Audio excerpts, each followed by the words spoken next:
Welcome to The Explainer. Today, we are diving into a technology that's way more than just another software update. Honestly, it's a fundamental revolution in how we even think about using computers. We're moving from a world where we tell our software exactly what to do to one where we just tell it what we want to achieve. And I mean, really do the work. Not just, answering a quick question or following one simple command. Imagine giving your software a high-level goal and it just goes. It creates the plan, figures out the steps, and executes it from start to finish, all on its own. This is the whole promise of Agentic AI. We're shifting from AI that assists us to AI that truly acts for us. So here's how we're going to break it down. First, we'll get a handle on what this new class of AI really is. Then we're going to follow the money because there's an unstoppable market forming around this. We'll see who's already putting these agents to work, peek under the hood at the open source tools driving it all, and finally, we'll zoom out and ask, what does this all mean for our future? Okay, so what really makes an AI agentic? How is it any different from the chatbots or the assistants we're all pretty used to by now? Well, the key difference, the real leap, is moving from just reacting to our commands to proactively going after goals. Here's the core idea right here. We're talking about a massive shift from reactive tools that just kind of sit there waiting for us to proactive, autonomous systems. They don't just respond, they act. You give an agent a goal and it figures out the how completely on its own. It can handle these really complex multi-step jobs that, until now, always needed a human clicking through every single step. Let's think about it this way. Traditional AI, it's reactive. You ask it a question, you get an answer. It's a one-and-done kind of thing. But agentic AI is proactive. You give it a big objective like, hey, plan a full marketing campaign for our new product. And it doesn't just give you a list of ideas, it starts working.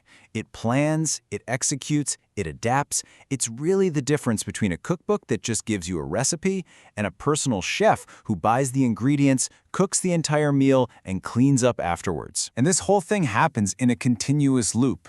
It's pretty amazing. First, the agent perceives its environment. It takes in text, images, whatever data it needs. Then it uses its memory, not just to remember facts, but to learn from what it did before and keep track of what it's doing now.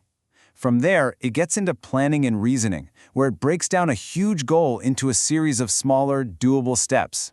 Now, this next part is critical. It uses tools. It can interact with other software, call APIs, run code, browse websites. It can actually do things to execute its plan.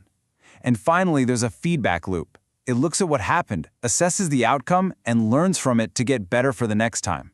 This self-correcting loop is what makes it truly autonomous. Yeah, this isn't just some fascinating idea in a lab.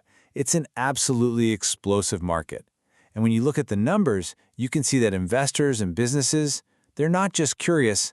No, they are betting billions of dollars that this is the future of software. The growth here is just staggering. Right now, in 2024, the market has already hit $5.1 billion. For a technology this new, that is a huge footprint. But believe me, this is just the starting line. From that starting point, the acceleration is just incredible. Projections are showing the market rocketing to over $47 billion by 2030.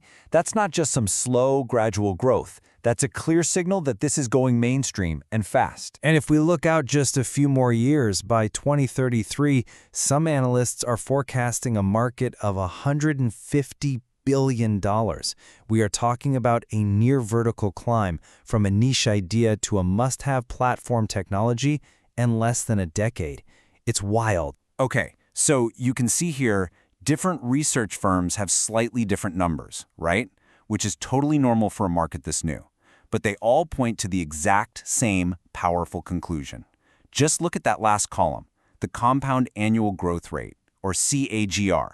It's consistently hovering around a massive 40%. It doesn't matter whose numbers you use. The message is crystal clear. This market is expanding at a breathtaking speed. So what's fueling this fire? Well, it's pretty much a perfect storm. The basic large language models that act as the brains are getting exponentially better. At the same time, businesses are absolutely desperate for new ways to be more efficient. But maybe the most powerful driver is this one right here, an expected return on investment of 171%. I mean, with a financial incentive that strong, it's obvious this isn't just about cool new tech. It's become a powerful business imperative. So where is all this money and investment actually going? Who is putting these agents to work right now, today? Because this is not science fiction.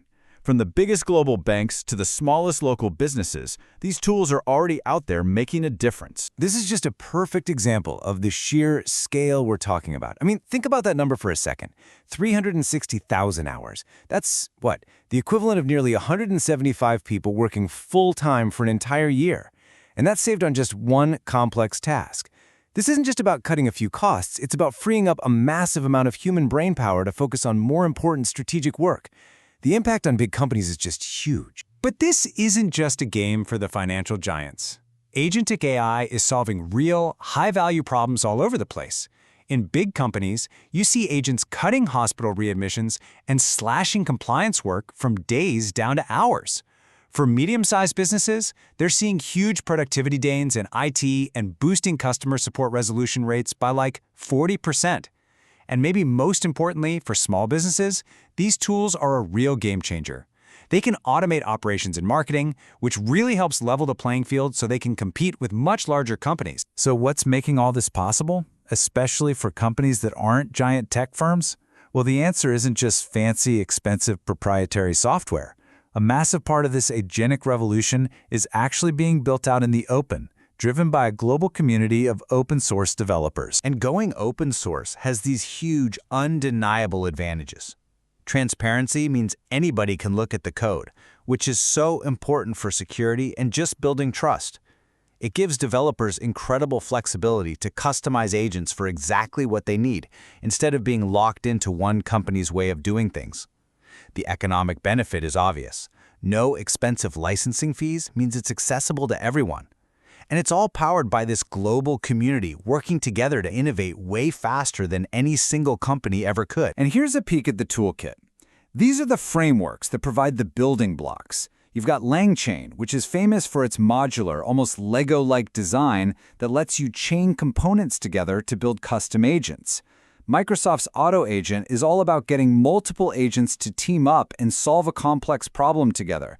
And then Crew AI takes that even further, letting you build whole teams of specialized agents, like an AI researcher, an AI writer, and an AI editor that all collaborate on a project. These are the real engines driving innovation from the ground up. Okay, we've seen the what, the why, and the how. So now let's zoom back out to the really big picture and talk about what this all means for us, for our jobs, and for the way we even think about running our businesses. This, right here, is one of the biggest questions around AI. The World Economic Forum projects that while, automation will displace a lot of jobs, around 85 million, the data also suggests that even more new roles will be created. But these new jobs won't be about doing the routine tasks themselves. They'll be about managing, overseeing, and strategically collaborating with AI. This is a huge signal that we're facing a massive need for reskilling and a fundamental change in what we consider valuable work. But with all this autonomous power comes a really critical weakness. As this quote gets at, an agent is only as good as the data it's fed. If you give it biased or inaccurate or insecure information, it will execute flawed strategies, autonomously and at an incredible scale. This basically elevates data quality from just an IT issue to a core business strategy. The old saying, garbage in, garbage out, has never, ever had higher stakes. And of course, this incredible power comes with some pretty significant challenges. We've got the black box problem, where agents make decisions that we can't easily understand or explain. We have to deal with hallucinations, where the AI just confidently makes stuff up.